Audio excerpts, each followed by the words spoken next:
Hello students, how are you? कैसे हो आप लोग? आई थिंक आप लोग सब अच्छे हो गए। मैंने आप लोगों को नेफ्रॉन सिस्टम के बारे में दिया था, ठीक है। आ, अभी चल ही रहे थे नेफ्रॉन सिस्टम, ठीक है। तो मैं उसी को प्रोसीड करता हूँ नेफ्रॉन सिस्टम का, ठीक है। तो आज का टॉपिक है आपका नेफ्रॉन, ठीक है। तो किडनी के बारे में मैंने सारा कुछ बता दिया था। तो एज यू नो दैट, ठीक है, there are two kidney in human beings, ठीक है। Okay, each kidney has contained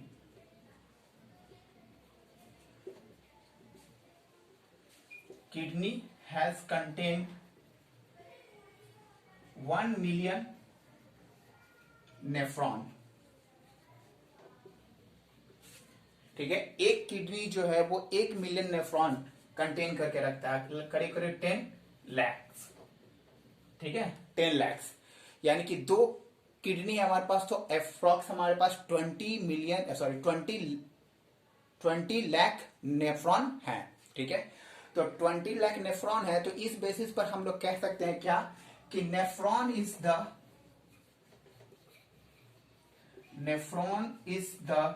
structural and functional unit of kidney, ठीक है। हम लोग कह सकते हैं इस बेसिस पे कि जितने भी हमारे किडनीज है ना, वो सब के सब स्ट्रक्चरल यूनिट क्या है? नेफ्रॉन, ठीक है। ये अब देखिए, नेफ्रॉन जो है वो अलग अलग तरह से हो सकते हैं, ठीक है। बेसिकली हम लोग नेफ्रॉन का स्ट्रक्चर भी देखेंगे, कैसे वो फंक्शन करते हैं, उनका स्ट्रक्चर क्या है, मॉर्फोलॉजी क्या है वो, ठीक है। लेकिन याद रखिएगा, नेफ्रॉन जो होते हैं ना, ठीक है, nephron is made up of epithelium cells, ठीक है। टिश्यू के बारे में आप लोग अच्छी तरह से जानते हैं, टिश्यू, ठीक है। टिश्यू, तो हमारे बॉडी में कितने तरह के टिश्यू हैं? 4 काइंड्स है। कौन कौन है? तो पहला आपका था क्या? Epithelium tissue. सेकेंड है आपका क्या? Connective tissue. थर्ड है आपका क्या? थर्ड है आपका नर्वस टिश्यू। और फोर्थ है आपका मस्कुलर टिश्यू, ये है, ठीक है। तो यही वाला जो है ना एपिथेलियम टिश्यू, ये जनरली क्या है? हमारे नेफ्रॉन को कंटेन करते हैं, ठीक है। तो एपिथेलियम में भी अलग अलग तरह के हैं। एक आपका इस तरह का रहता है, ठीक है, जिसको कहते हैं क्या? स्क्वैमस। क्या कहते हैं? स्क्वैमस, ठीक है। एक आपका इस तरह का रहता है, ठीक है, ये इसको कहते हैं क्यूबॉइडल, ठीक है। एक आपका रहता है इस तरह का रहता है, ये पिलर लाइक स्ट्रक्चर, जिसको क्या कहते हैं? क्या? कॉलुमिनार, ठीक है। एक आपका इस तरह का रहता है, इस तरह के तो रहते हैं, बट यहां पर इस तरह से हेयर लाइक स्ट्रक्चर होते हैं, तो इसको कहते हैं क्या? हम लोग कहते हैं सिलिएटेड। ये आपका कॉलुमिनार भी हो सकता है और क्यूबॉइडल भी हो सकते हैं, ठीक है। ये तो इस तरह से होते हैं। और ये एक याद रखिएगा, सबसे सिंपल है, ठीक है। ये इस तरह से रहते हैं और यहां पर ये इस तरह से न रहकर, ठीक है, इस तरह से ये रहते हैं, ठीक है। ये मूव तो करते हैं, लेकिन ये पूरी तरह से मूव नहीं करते हैं, क्योंकि इनके पास क्या रहता है? ये सिलिया रहता है, ठीक है। ये सिलिया क्या करते हैं? किसी भी चीज को ट्रैप कर लेते हैं और उसको मूव करने में हेल्प करते हैं, ठीक है। बट ये जो है आपका कहलाता है आपका कौन सा? माइक्रोविलाई, ठीक है। और ये आपका क्यूबॉइडल भी हो सकता है और आपका क्या? ये क्यूबॉइडल भी हो सकता है और कॉलुमिनार भी हो सकता है, कॉलुमिनार दोनों हो सकते हैं, ठीक है। याद रखिएगा, हम लोग अभी डाइजेस्टिव सिस्टम में पढ़े थे एब्जॉर्प्शन, ठीक है। एब्जॉर्प्शन में आपको ये काफी ज्यादा हेल्प करते हैं। ये सिलिया की तरह तो नहीं है, क्योंकि सिलिया तो जनरली ऐसे ऐसे मूव कर लेता है, ठीक है, लेकिन ये पूरे के पूरे फिंगर लाइक स्ट्रक्चर है, ठीक है। जब भी काम करेंगे पूरे फंक्शन को करेंगे, तो इनका मेन फंक्शन है क्या? किसी चीज को एब्जॉर्ब करना। तो इस तरह से इनका है। तो यहाँ पर एपिथेलियम टिश्यू, ठीक है। तो ये अब देखिए नेफ्रॉन, तो ये क्लियर हो गया ना, ठीक है। याद रखिएगा, टिश्यू बहुत इंपॉर्टेंट है, हर जगह आपको काम आएंगे, ठीक है, जब मैं टिश्यू का कभी बताऊंगा तो उसमें, ठीक है। So nephron is made up of epithelial tissue, okay. अब देखिए नेफ्रॉन जो है वो जनरली हम लोग दो तरह से देखते हैं, सॉरी,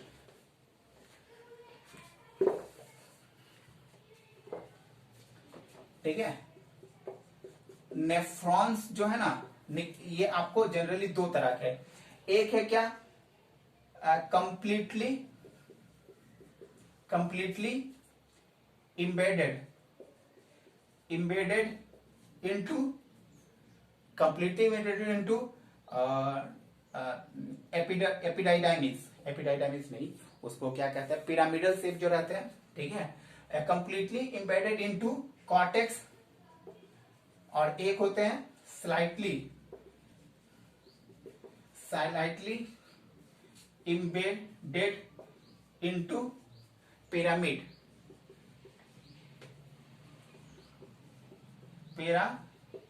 जिसको क्या कहते हैं, पिरामिड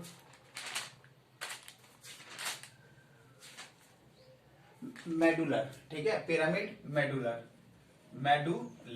ठीक है, ये होते हैं। तो इस तरह से होते हैं। अब मैं इसको बताऊंगा नेफ्रॉन्स के अलग अलग। तो यहां पर चलिए नेफ्रॉन्स के हम थोड़ा सा पिक्चर्स देख लेते हैं, उसके बाद मैं आपको बताता हूं, है ना। तो ये हुआ नेफ्रॉन का मेन फंक्शन, आप याद रखिएगा, इसका मेन फंक्शन है क्या, अनवांटेड सब्सटेंस को रीअब्सॉर्ब करना, ठीक है, एब्सॉर्ब करना, और सॉरी नहीं, अनवांटेड सब्सटेंसेस को एक्सक्रीट आउट करना, और वो सब्सटेंसेस जो हमारे लिए इसेंशियल उसको ऑब्जर्व करना, रीऑब्जर्व करना और ट्रांसपोर्ट करना, ठीक है। तो ये, तो चलिए यहां पर हम लोग नेफ्रॉन का देखते हैं थोड़ा सा। तो नेफ्रॉन जो है वो जनरली टू पार्ट्स में है, ठीक है। ये जो आपका नेफ्रॉन है ना, इसको हम लोग क्या करते हैं, एक है आपका ग्लोमेरुलस, ठीक है, और एक है आपका ट्यूबुलर, ठीक है। देखिए अभी हम लोग क्या करते हैं, इसको कुछ दिनों के लिए टाल देते हैं, ठीक है। अभी हम चलते हैं इसके पास, है ना। ये ग्लोमेरुलस का मैं बताऊंगा, इसका बहुत स्पेशल फंक्शन है, स्पेशल स्ट्रक्चर है, इसको मैं अलग क्लास में लूंगा, ठीक है। तो ये ट्यूबुलर के पहले बारे में चलते हैं। तो देखिए ट्यूबुलर कैसे होता है, ठीक है। मेनली अगर ट्यूबुलर का पार्ट देखा जाए तो इसको जनरली हम लोग 2 या 3 या 4 पार्ट में क्लासिफाई कर सकते हैं। एक है आपका बोमेंस कैप्सूल,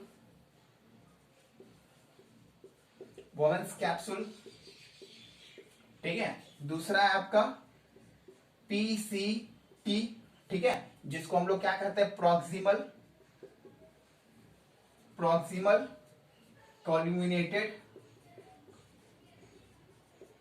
कॉल्यूमिनेटेड ट्यूबल्स, ठीक है। तीसरा आपका लूप ऑफ हेनले,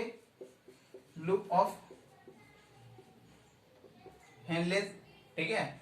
और थर्ड है फोर्थ है आपका डीटीसी, ठीक है, डीसीटी, यानी कि डिस्टेंट कॉल्यूमिनेटेड ट्यूबल्स,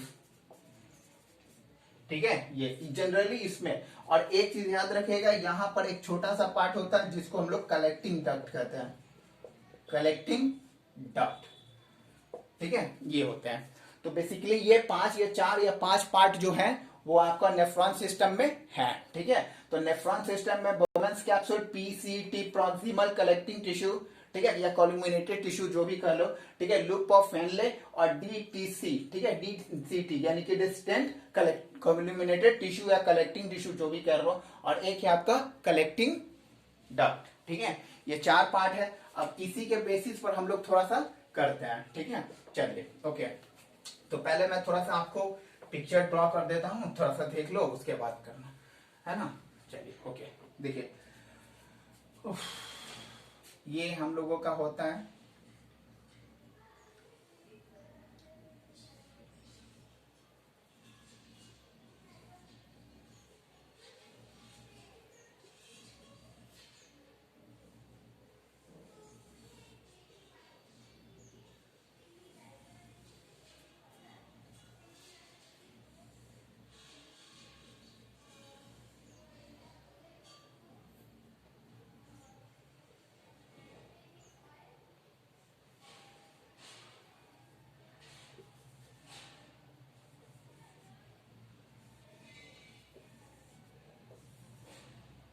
ठीक है, देखिए एक्चुअली ये है आपका, ठीक है। तो इसको जनरली हम लोग कितने 4 पार्ट में क्लासिफाई कर रहे हैं, ठीक है। ये आपका जो है वो नंबर 1 है, ठीक है। उसके बाद ये वाला पार्ट जो है वो आपका 2 है, ठीक है। उसके बाद ये वाला पार्ट जो है वो आपका क्या है 3 है, और ये वाला पार्ट जो है वो आपका 4th है, ठीक है। और ये जो है आपका क्या है 5th है। तो इतने पार्ट में हम लोग नेफ्रॉन सिस्टम को कलेक्ट कर सकते हैं, ठीक है। तो ये आपका जो कहलाता है ये कहलाता है आपका बोमेन्स कैप्सूल,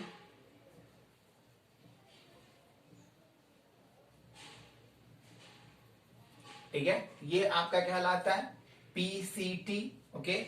ये आपका कहलाता है लूप ऑफ ह्यूमन, यानी कि loops of human lumens, loops of Henle, ठीक है। और ये आपका कहलाता है क्या, ये आपका कहलाता है बीटीसी, ठीक है। और ये आपका कहलाता है कलेक्टिंग डक्ट, ठीक है। कलेक्टिंग डक्ट थोड़ा सा अलग है, मैं बताऊंगा उसके बारे में, ठीक है। बट ये तो इस तरह से इनका स्ट्रक्चर होता है ना।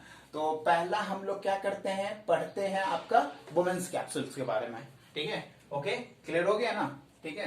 देखिए यहां पर वुमेन्स कैप्सूल इसको इसलिए कह रहे हैं, ठीक है, क्योंकि ये जनरली देखा जाए तो ये बी शेप के दिखेंगे, ठीक है। अभी हम लोग नहीं देख रहे हैं इसलिए, वुमेन्स कैप्सूल में क्या होता है कि किसी चीज को हम इम्बेडेड कर सकते हैं, है ना। इसलिए ये प्रॉक्सिमल इसलिए कह रहे हैं क्योंकि ये क्या है वुमेन्स कैप्सूल के काफी नजदीक है, इसलिए लोग वुमेन्स कैप्सूल कहते हैं। और लूप ऑफ हेनले इसको इसलिए कह रहे हैं क्योंकि ये तो आगे असेंडिंग ऑर्डर में जा रहे हैं, ठीक है, लेकिन ये क्या हो गए डिसेंडिंग ऑर्डर में आ गए और ये नीचे की तरफ चले गए, इम्बेडेड हो गए, ठीक है। तो इसको लूप ऑफ हेनले कहा जाता, फिर ये ऊपर गए और फिर ये बराबर हो गए, इसीलिए ये नजदीक था तो इसको प्रॉक्सिमल, और ये दूर था तो इसके लिए ये डिस्टेंट, ठीक है। डिस्टेंट या डिस्टेंट जो भी आप लोग बोल सकते हैं ये, और ये आपका कलेक्टिव।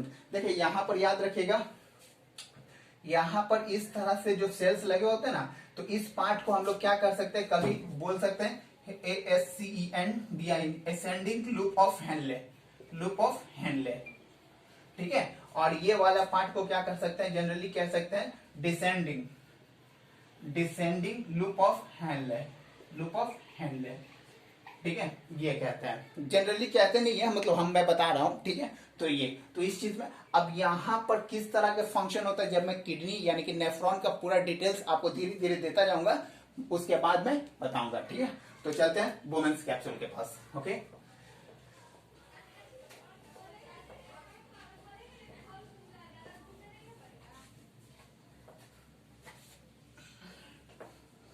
चलिए देखिए, ओके, वुमेन्स कैप्सूल।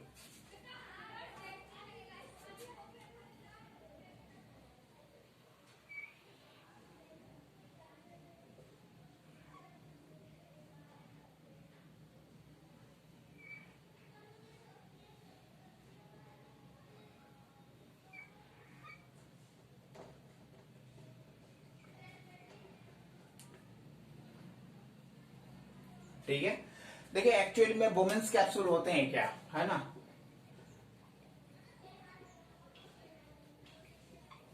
देखिए एक्चुअली में Bowman's capsule is a cup like structure which is double membrane, ठीक है। Its outer covering part is next and inner covering part is also next, ठीक है। उनका एक स्पेशल नाम होता है, मैं बताऊंगा जब स्ट्रक्चर कंप्लीट दूंगा तब, ठीक है। तो ये इस तरह के होते हैं, बट क्या होता है ना कि वुमेन्स कैप्सूल जो वो कप लाइक स्ट्रक्चर तो है, लेकिन एक समय था कि वो कप लाइक स्ट्रक्चर नहीं था, तो आखिर इनका फॉर्मेशन हुआ कैसे। तो जैसे आप लोग देख लो बलून, ठीक है, तो बलून जब फूला हुआ रहता है गुब्बारा, तो उसको पंचिंग करते हैं तो वो क्या होता है नीचे की तरफ धस जाता है, ठीक है। धसने से क्या होगा, तो उसी तरह से ये पर भी क्या हो गया, ये धस गया, ठीक है। तो धसने से क्या हो गया, ये तो डबल मेम्ब्रेन थे ही, साथ में इनका स्ट्रक्चर जो है वो इस तरह से क्या हो गया, वो इस तरह से हो गया, ठीक है, इनके ऊपर। अब यहां से ये तो ये ऐसे होते हैं, बट अब हो गए ऐसे, ठीक है। तो इनका है ये क्या है, डबल मेम्ब्रेन है, डबल मेम्ब्रेन है, ठीक है। कप लाइक स्ट्रक्चर है, स्ट्रक्चर है, ठीक है। It is made up of made up of epithelial and squamous connective tissue, squamous tissue, ठीक है, स्क्वैमस टिश्यू ये बने होते हैं, है ना। इनका बेसिक फंक्शन है क्या, याद रखिएगा, यहां पर मैं आपको दे रहा हूं हिंट, डिफ्यूजन, ठीक है। Very well remember what is diffusion. I have already told about the differentiate between the diffusion and osmosis. So here not possible osmosis, only diffusion possible. ठीक है, ओके, चलिए, ठीक है, तो ये हो गया। अब इनका, अब देखते हैं यहाँ पर क्या होता है, इनके ट्रांसमिशन कैसे होते हैं, ये बने हैं क्यों, ठीक है। याद रखिएगा, ये एपिथेलियल और स्क्वैमस, ठीक है। एपिथेलियल जो होते हैं वो फिल्ट्रेशन में यूज करते हैं, जिनका की बॉडी के ऊपर, सरफेस के ऊपर रहता है, ठीक है ये। और ये स्क्वैमस जो होता है वो स्किन वगैरह जो रहता है ना उसके ऊपर रहते हैं, ठीक है। तो ये अलग अलग तरह के होते हैं ये, और ये स्क्वैमस जो होते हैं वो प्लेन स्ट्रक्चर के रहते हैं। तो ये हो गया। अब देखते हैं यहाँ पर इनका, ठीक है, तो कैसे होगा ये, ठीक है। देखिए यहां पर क्या होता है कि यहां से, देखिए यहां से इस तरह से ये आते हैं, ठीक है।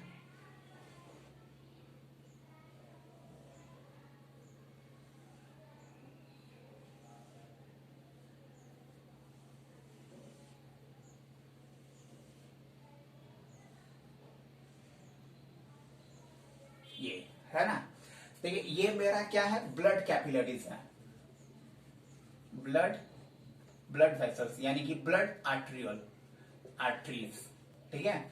और ये भी क्या है मेरा, ब्लड आर्टरीज है, ब्लड आर्टरीज, ठीक है। देखिए ये ब्लड आर्टरीज है ना, जैसे ही क्या होते हैं कि बोमेंस कैप्सूल में इंटर करते हैं ना, ये कन्वर्ट हो जाते हैं क्या, ब्लड कैपिलरीज में, ब्लड कैपिलरीज। देखिए आखिर ये ब्लड कैपिलरीज में इंटर क्यों होते हैं, क्योंकि देखो क्या होता है ना कि ये नेफ्रॉन में जो आपका इतना छोटा स्ट्रक्चर यूनिट है, इतना छोटा, कितना है, 10 to 14 सेंटीमीटर जो भी है, इतने छोटे तो है ही किडनी, ठीक है। तो इतने छोटे में एक नेफ्रॉन, यानी कि इतना करीब करीब 10 लाख नेफ्रॉन है, और 10 लाख नेफ्रॉन में इतने छोटे हैं वोमेन्स कैप्सूल, तो वहां पर तो पॉसिबल नहीं है कि आर्टरीज जाए, ठीक है। तो आर्टरीज न जाए, इसके लिए कुछ उपाय तो करना होगा ना। तो आर्टरीज ने अपने आप को किस में कन्वर्ट कर लिया, कैपिलरीज में, ताकि आसानी से वो वोमेन्स कैप्सूल के पास जाए, ठीक है। ये तो उन्होंने ये चीज किया, तो आर्टरीज जो है वो वोमेन्स कैप्सूल में जैसे ही इंटर करते हैं बन जाते हैं ब्लड कैपिलरीज, ओके। तो ब्लड कैपिलरीज जो ये वाला जो वेन्स, यानी कि वैसे आर्टरीज जो कि ब्लड लेकर आएंगे, ठीक है, जिसमें बहुत सारे सब्सटेंस वगैरह होंगे, ठीक है, यूरिया वगैरह भी रहेंगे, क्योंकि मेन फंक्शन तो इनका यूरिया का फिल्ट्रेशन करना है ना। तो ये, तो इसको बोलेंगे इफरेंट एट्रियोल्स, ठीक है। और इसको बोलेंगे क्या, एफरेंट आर्टरीज, ठीक है। ये अंदर की तरफ आ रहा है इसीलिए इफरेंट, और बाहर की तरफ जा रहा है इसलिए एफरेंट, ठीक है, ओके। अब देखो यहां पर क्या होता है कि ये अपने साथ तो बहुत सारे लाएंगे, दो चीज लाएंगे, एक लाएंगे क्या, यूरिया लाएगा, ठीक है। एक पहला क्या लाएगा, यूरिया लाएंगे, और दूसरा क्या लाएंगे, ऑक्सीजन लाएंगे, क्योंकि भैया सेल है, सेल को तो ऑक्सीजन हर हालत में चाहिए ना। तो ये ब्लड जो है वो ये दो चीज लाएंगे, ठीक है। अब जैसे ये ब्लड इंटर इसके अंदर करता है ना, ठीक है, तो यहां पर एक प्रोसेस होता है, जैसे कि यहां पर आपका क्या होगा, यूरिया आएगा, यूरिया, ठीक है, और दूसरा क्या आएंगे, H2O आएंगे, ठीक है, और आपका जो भी इंपॉर्टेंट सब्सटेंसेस है ना वो भी आएंगे, है ना। ये तो ये साथ में यहाँ पर ब्लड के साथ थ्रू आएंगे वाटर, ठीक है।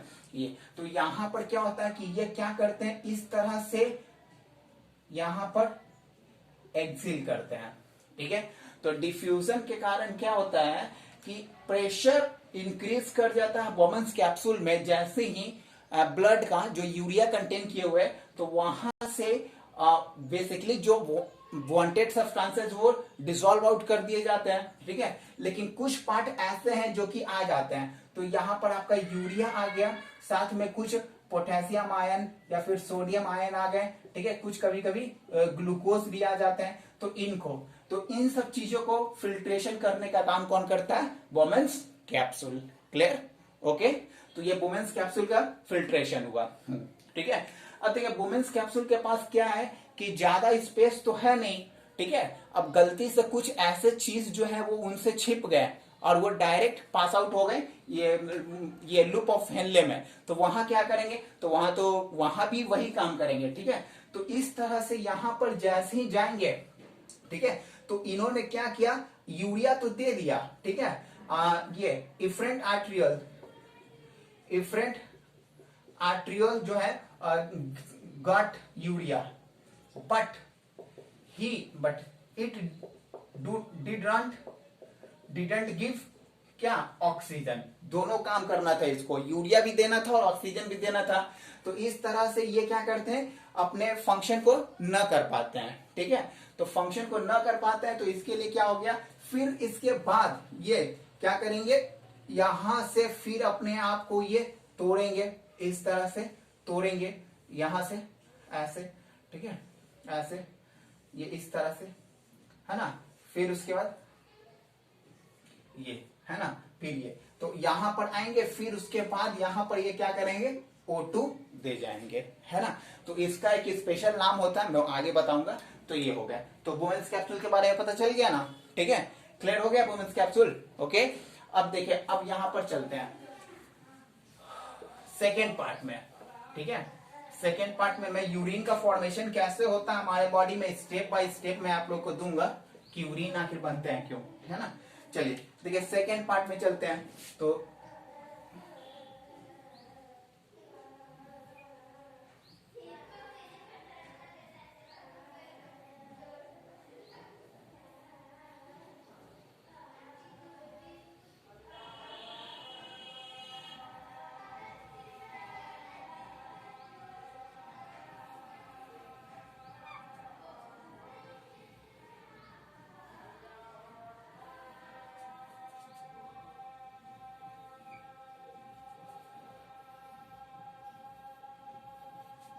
ठीक है, अब ये मेरा हो गया ये वाला पार्ट जो है, ठीक है, ये पार्ट जो है वो सेकेंड पार्ट हुआ, ठीक है, जिसको क्या कहते हैं, PCT, प्रॉक्सिमल कॉल्यूमिनेटेड, ठीक है, ट्यूबल्स, है ना।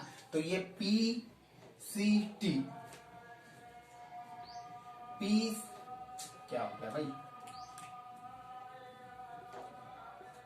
PCT, ठीक है। अब देखिए क्या होता है कि PCT जो होते हैं, ठीक है, जैसे ही यहां से वुमेन्स कैप्सूल से आते हैं ब्लड, है ना, प्रॉक्सिमल इसको इसलिए कह रहे हैं क्योंकि ये वुमेन्स कैप्सूल के काफी नजदीक है, ठीक है। तो चलो इतना तो क्लियर हो गया। अब मैं ये वुमेन्स कैप्सूल, तो PTC, ठीक है, तो ये भी आपके बने होते हैं क्या, it is made up of epithelium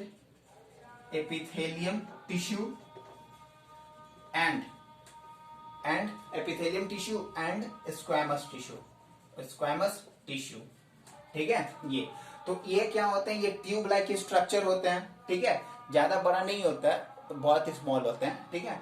और ये just connected to the Bowman's capsule, ठीक है, it is the extended part of the Bowman's capsule, ठीक है। It is more narrow than Bowman's of Henle, loops of Henle, okay. ये अब यहां पर एब्जॉर्प्शन, तो जैसे ही वुमेन्स कैप्सूल से बहुत सारे सब्सटेंस जो है वो बाहर आ जाते हैं, तो मैंने बताया था ना, यहाँ पर जैसे सोडियम आयन्स आ जाते हैं, पोटेशियम आयन आते हैं, ग्लूकोज वगैरह भी कभी कभी आ जाते हैं, ठीक है। तो इसको क्या करते हैं वो लोग, फिल्ट्रेशन करते हैं, इसके अंदर आते हैं, ठीक है। और इन सब चीजों को, तो यहां से हमारा कौन आएगा, इफरेंट, ये इस तरह से आएंगे, ठीक है, ये इस तरह से आएंगे, ये क्या है, ब्लड कैपिलरीज, ठीक है, ये ब्लड कैपिलरीज है ना, ये ब्लड कैपिलरीज आएंगे, तो यहाँ कुछ छूट गया, तो यहाँ पर ये सारे के सारे चीज जो है वो क्या हो जाएंगे, यहाँ पर ये इस तरह से, इसको फिर यहां से ये चले जाएंगे इधर, ठीक है, ये इधर चले जाएंगे, और यहाँ पर वेस्टेज जो है वो ऑब्जर्व करेंगे, ठीक है, और जो वांटेड चीज है उसको भेज देंगे। तो ये दोबारा क्या होता है, वांटेड चीज जो होता है वो ब्लड वेसल्स में चले जाते हैं, और अनवांटेड जो रहते हैं वो नीचे की तरफ निकल जाते हैं, ठीक है। तो ये बेसिकली आपका अभी यहाँ पर मैं बता रहा हूँ ये एब्जॉर्प्शन कैसे होता है, क्या होता है वो देखो। अब यहाँ पर क्या होता है कि यहाँ पर भी वही एब्जॉर्प्शन होता है, ठीक है। तो ये हो गए प्रॉक्सिमल, ओके क्लियर। अब देखते हैं, ये मैं सिर्फ इंट्रोडक्शन देख रहा हूँ, सिर्फ इंट्रोडक्शन दे रहा हूँ किसका, नेफ्रॉन का, ठीक है। आपको मैं आगे एक एक चीज बताऊंगा कैसे कैसे फंक्शन करते हैं, ठीक है। थोड़ा पेशेंस रखिए। अब देखिए नेफ्रॉन के बाद आपका ये हो गया, ठीक है।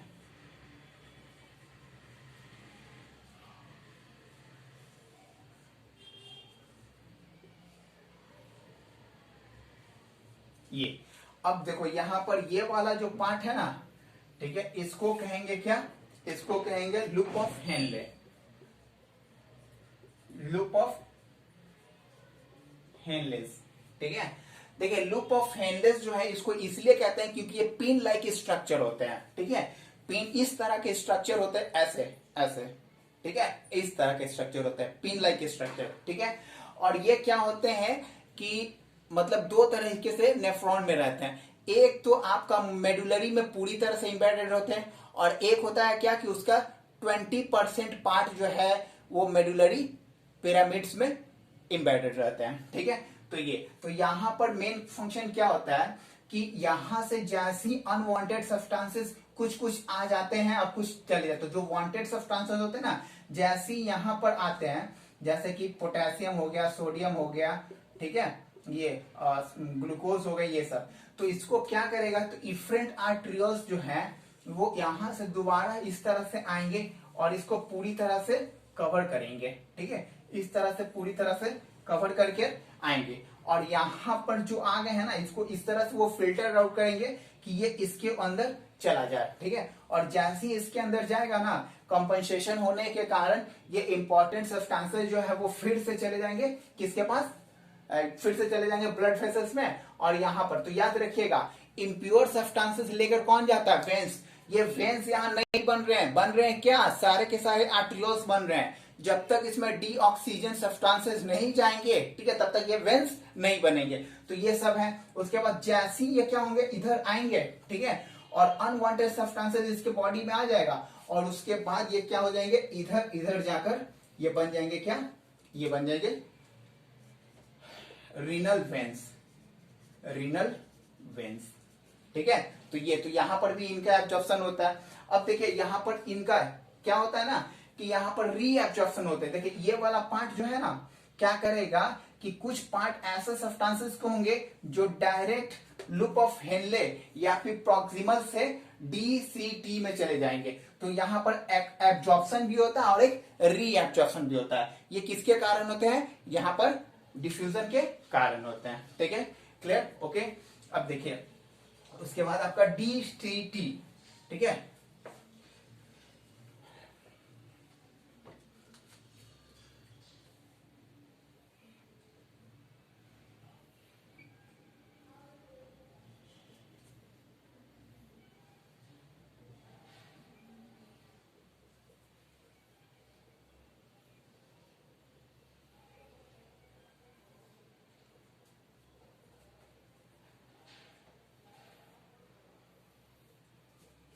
ठीक है, अब हम लोग बात करते हैं इसका, ठीक है। ये है आपका डीसीटी, ठीक है। इसको हम लोग डीसीटी इसलिए करते हैं क्योंकि ये वोमेन्स कैप्सूल के काफी डिस्टेंस पर है, ठीक है, और डिस्टेंस पर है, बट ये क्या करते हैं, उतने ज्यादा पावरफुल नहीं है जितने की पीसीटी है। लेकिन इनका भी कुछ अपना फंक्शन है। ये क्या करते हैं कि वाटर वगैरह जो आता है ना, H2O, ठीक है, इसको क्या करते हैं, रीअब्जॉर्प्शन में हेल्प करते हैं, ठीक है, ताकि आसानी से वाटर जो है वो दोबारा फिल्टर्ड आउट हो सके और जरूरत की चीज हो सके। तो यहाँ पर ये वाटर जो अनवांटेड वाटर है ना, इसको क्या करते हैं, भेज देते हैं किसको, कलेक्टिंग डक्ट में, ठीक है। यहाँ पर ये कलेक्टिंग डक्ट हो गया, कलेक्टिंग डक्ट में जाकर यूरिया जो है वो निकल जाते हैं बॉडी में। तो यहाँ पर भी वही होते हैं, डिफ्यूजन भी होते हैं, और यहाँ से ये इस तरह से आते हैं आपका कौन, यहाँ से इस तरह से ब्लड वेसल्स आते हैं, ठीक है, और इसको एब्जॉर्ब कर फिर वापस यहाँ से वेंस में चले आते हैं, ठीक है। ठीक है, ये इस तरह से। तो इनका यही है, इसमें sodium, potassium, magnesium, aluminium, zinc, iron सब का एब्जॉर्प्शन करते हैं। अनवांटेड सब्सटेंस ग्लूकोज हो गया, ठीक है, फ्रक्टोज, हमारे बॉडी में फ्रक्टोज भी बनते हैं, वो आइसोमाल्टोज वगैरह सब ये एब्जॉर्ब कर लेते हैं। कब? जब इनके पास बहुत ज्यादा अमाउंट में वाटर होता है तब। Okay, clear? अब देखिए कलेक्टिंग डक्ट, ठीक है, चलिए क्लियर हुआ ना? ठीक है, ये सब बने होते हैं किस चीज से? एपिथेलियल सेल से ही बने होते हैं, है ना? ये देखिए इस तरह से इनका जो होता है वो